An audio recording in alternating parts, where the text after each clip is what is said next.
جب لوگ پلٹ کے آ جاتے ہیں تو دو فرشتے آتے ہیں، منکر نکیر ان کے نام ہیں، اور وہ اس کو بٹھا دیتے ہیں اور بٹھا کر کے اس سے 3 سوال پوچھتے ہیں۔ پہلا سوال یہ ہوتا ہے من ربک، تیرا رب کون ہے؟ اب کوئی مانے یا نہ مانے، رب تو سب کا اللہ ہی ہے۔ اگر کوئی انکار بھی کرے تو اس کے باوجود اس کا رب کون ہے؟ اس کا رب اللہ ہے۔ تو دنیا کے اوپر کوئی اقرار کرے یا انکار کرے، لیکن نفس الامر میں، حقیقت میں اس کا رب اللہ ہی ہے۔ یہ تو حقیقت ہے، یہ تو طے شدہ ہے۔ لیکن جو عقیدہ دنیا پہ رہا ہوگا وہی عقیدہ اس کے لہجے میں آئے گا۔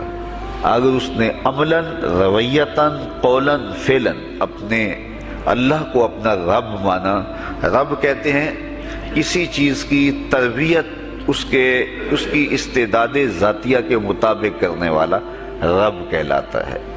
تو اللہ تعالیٰ جل شانہ ہم سب کا خالق بھی ہے، مالک بھی ہے، رازق بھی ہے، اور ہماری ضروریات کا وہ کفیل بھی ہے۔ وہ ہمارا رب ہے، اور صرف ہمارا رب ہی نہیں ہے، رب العالمین ہے، پورے جہانوں کا رب ہے، پوری کائنات کا رب ہے۔ خالق بھی سب کا وہی ہے اور رب بھی سب کا وہی ہے۔ جو اسے مانتا ہے اسے بھی رزق دیتا ہے، جو نہیں مانتا تو اس کے لیے بھی رزق کے دروازے بند نہیں کرتا۔ حضرت ابراہیم علیہ السلام کی عادت یہ تھی کہ جب تک کوئی مہمان نہیں آ جاتا تھا اتنی دیر تک کھانا نہیں کھاتے تھے۔ بھوک لگتی تو کوئی مہمان ڈھونڈتے تاکہ اس کے ساتھ بیٹھ کے کھانا کھاؤں۔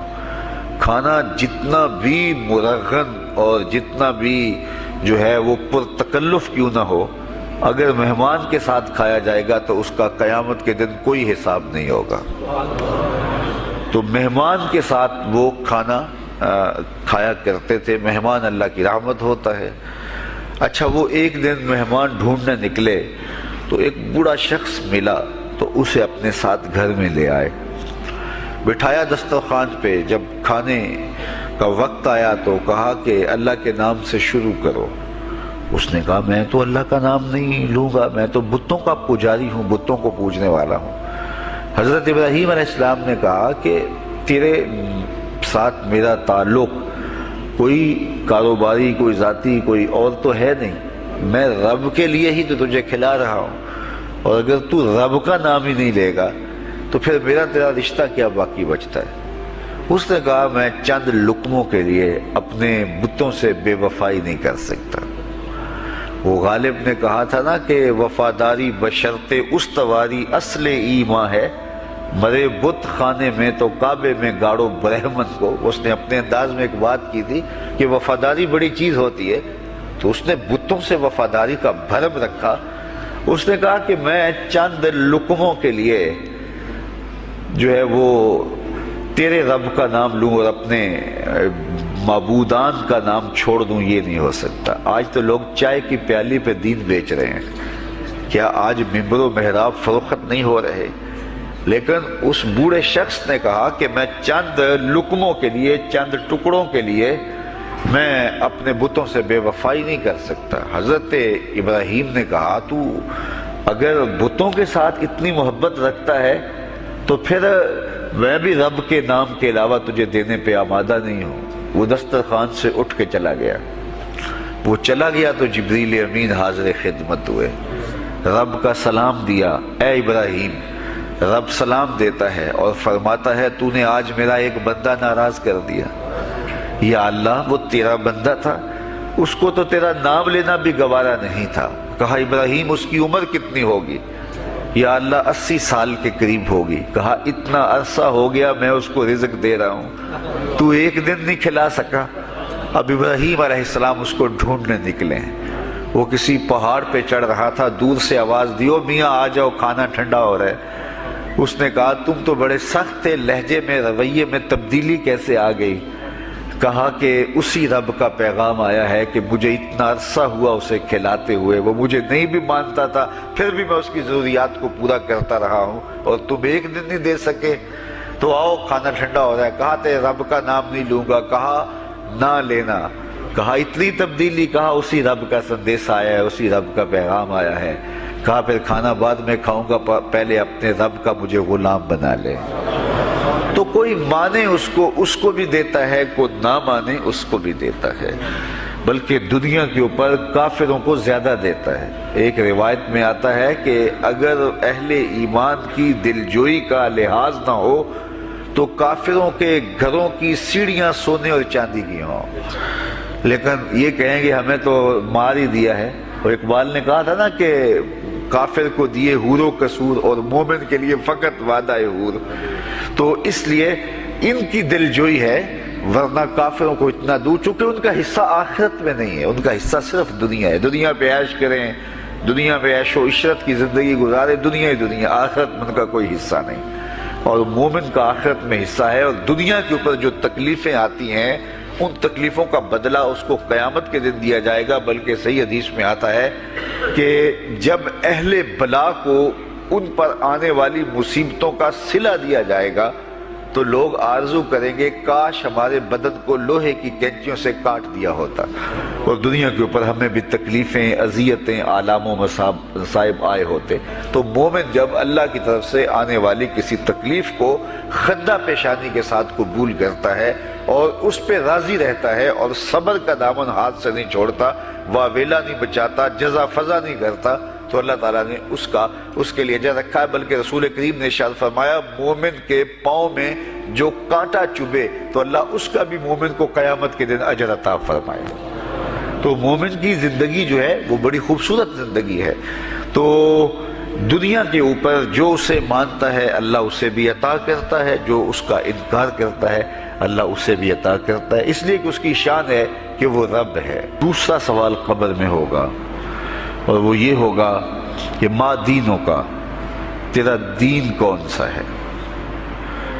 مختلف ادیان دنیا کے اوپر موجود ہیں، لیکن اسلام کے بعد اب کسی اور دین کو قبول نہیں کیا جائے گا۔ ارشاد فرمایا کہ اللہ تعالیٰ اسلام کے علاوہ کسی اور دین کو قبول نہیں کرے گا۔ تو یہ اگر میں اپنے عمل سے، اپنے رویے سے، اپنے طرز زندگی سے، اپنے انداز معاشرت سے اسلام کو اپنے اوپر غالب کر لیا تو پھر قبر میں جواب دیتے ہوئے کوئی جھجک محسوس نہیں ہوگی۔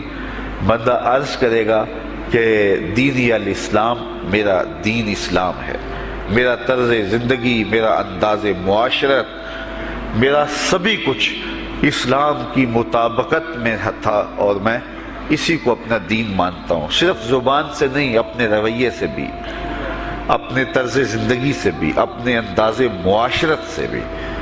تیسرا سوال جس پہ فیصلہ ہو جائے گا، اور اس کے بعد قبر میں یا جنت کا دروازہ کھول دیا جائے گا یا جہنم کی کھڑکی کھول دی جائے گی۔ وہ سوال تیسرا کیا ہوگا؟ اور وہ سوال بھی عقیدے کا ہے، بلکہ بخاری شریف کی ایک روایت کے مطابق 3 سوال نہیں ہوں گے، ایک ہی سوال ہوگا، اور وہ یہ تیسرا سوال ہوگا۔ فرشتے پھر پوچھیں گے حضور علیہ الصلوۃ والسلام کے روضہ دور سے اور قبر کے درمیان سے پردے ہٹا دیے جائیں گے، اور رسول کریم صلی اللہ علیہ وسلم سامنے ہوں گے، اور فرشتہ حضور کی طرف اشارہ کر کے کہے گا ما کنت تقول فی ھذا الرجل، ان کے بارے میں زندگی میں کیا کہا کرتا تھا۔ یہاں یہ نہیں ہے کہ تو نے کیا کہا تھا یا اب کیا کہتا ہے۔ جب مضارع کے اوپر کانا یا جو ہے وہ کانا کے مشتقات داخل ہوں تو پھر وہ ماضی استمراری کا جو ہے وہ معنی دیتا ہے۔ تو ما کنت تقول کا معنی یہ ہے کہ تو کیا کہا کرتا تھا، تیرا لہجہ کیا تھا، تیری زبان کیا تھی، ان کے بارے میں تیری رائے کیا تھی، تو کیا بولا کرتا تھا، کیا کہا کرتا تھا۔ تو یہ حضور علیہ الصلوۃ والسلام سامنے ہوں گے اور یہ سوال پوچھا جائے گا۔